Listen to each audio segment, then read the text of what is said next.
సింగరేణి గుర్తింపు ప్రాతినిధ్య కార్మిక సంఘాలు కార్మికుల హక్కులను తాకట్టు పెడుతున్నాయని సిఐటియు ప్రధాన కార్యదర్శి తుమ్మల రాజారెడ్డి ఆరోపించారు.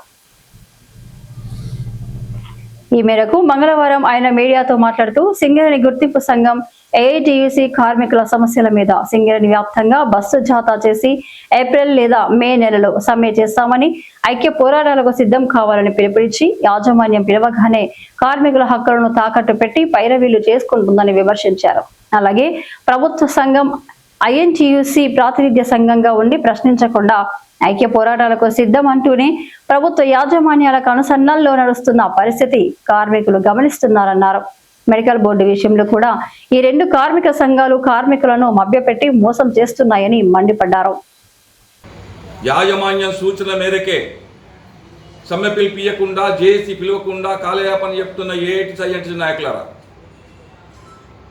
యాజమాన్యం ఏం చెప్పింది అనుకుంటున్నారో కార్మికులు చెప్పమంటారా? మీకు ఇంకొక 2 నెలలు అయితే వర్షాలు పడతాయి, అప్పుడు మీరు జేఏసీ పెట్టుకున్నా సమ్మె చేసుకున్నా మాకు ఉత్పత్తి నష్టం కాదు. ఇప్పుడు ఎండాకాలంలో ఉత్పత్తి చేసే టైంలో సమ్మె పిలిపియద్దంటే మీరు కాంప్రమైజ్ అయిందా అని అడుగుతున్నా నేను. లేదా ఇంకో 2 నెలలు అయితే ఎన్నికల నోటిఫికేషన్ ఇస్తాం, అప్పుడు జేఏసీలు ఉండవు, మీకు మీరే తనకసేస్తారు.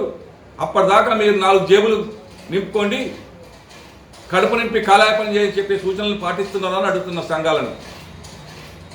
నిజంగానే కార్మికుల మీద చిత్తశుద్ధి ఉంటే, కార్మిక సమస్యలకు ఒరిగడదామని కనుక నిర్ణయం జరిగితే మీరు ఇచ్చిన ప్రకారమే మేలో సమ్మె చేద్దాం అనుకున్న సమ్మె పిలుపును వెంటనే ఇవ్వాల్సి ఉండే. మీరు ఇప్పటికైనా కార్మికుల దగ్గరికి వచ్చి గేట్ మీటింగ్ పెట్టి చెప్పండి.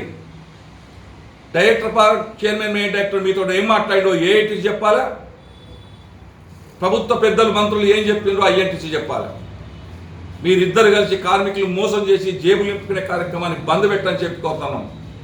2.5 సంవత్సరాలలో ఒక్క కార్యక్రమం ఒక్క డిమాండ్ కూడా సక్సెస్ చేయలేదు. సింగరేణి కార్మికుల సంతృప్తి కార్యక్రమం పెండింగ్ ఉంది, దానికి కమిటీలు అన్నారు. ఎక్కడ పోయిన కమిటీలు?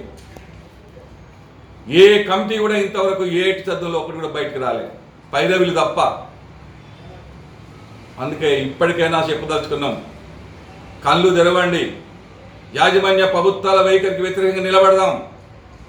మెడికల్ బోర్డును యథావిధిగా కొనసాగాలన్నా, బినామీ పేర్ల పరిష్కారం కావాలన్నా, ఇలా ఎవరైతే అన్ఫిట్లో ఉన్న కార్మికులందరూ ఖచ్చితంగా ఉద్యోగం చేరటమా అన్ఫిట్ కావడం కావాలన్నా, సంతిటి కార్యక్రమం నెరవేరాలన్నా ఐక్య పోరాటాల శరణ్యం.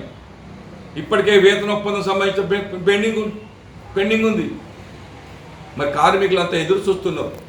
వీటికి అన్ని ఉద్యమాలు నిర్మించాల్సిన ఈ సమయంలో మీరు యాజమాన్యం ప్రభుత్వానికి అంటగాకుంటూ మీ పబ్బం కట్టుకోవడానికి విడనాడాలని చెప్పి మేము సిఐటిగా ఈ 2 కార్మిక సంఘాలకి విజ్ఞప్తి చేస్తున్నాం.